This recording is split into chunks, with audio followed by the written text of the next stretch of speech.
Hello, world, and welcome to another episode of We love to talk about exciting subjects in science, medicine, robotics, astronomy, futuristic ideas, music, or anything interesting in the news. So let's get into it. Did you know in the news?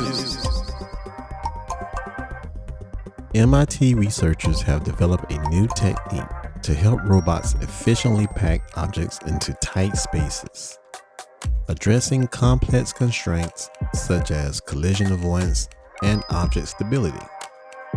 Now, they employ a generative AI model called Diffusion CCSP, which involves a collection of machine learning models, each trained to represent a specific constraint.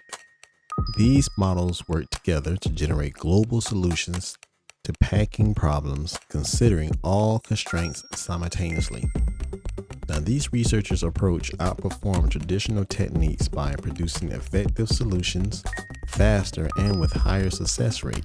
Importantly, it also demonstrates the ability to handle novel combinations of constraints and a greater number of objects, even those not seen during training.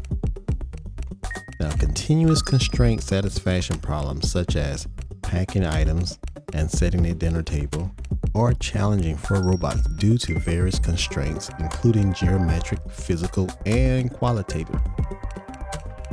Now, Diffusion CCSP uses diffusion models that iteratively refine potential solutions to gradually improve them, starting from a random initial guess. The models learn a family of diffusion models, one each constraint type, and share some knowledge, reducing the amount of required training data.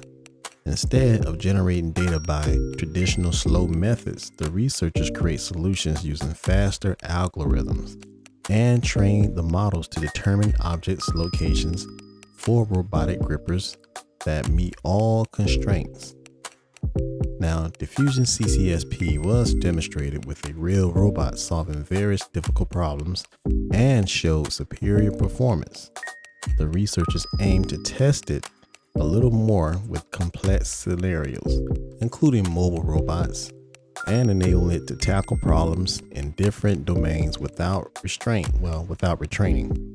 Now, this technique has the potential to improve efficiencies and reliability among autonomous systems in various applications and has received funding from several organizations, including the National Science Foundation, the Air Force Office of Scientific Research, and others. So what do you think about this?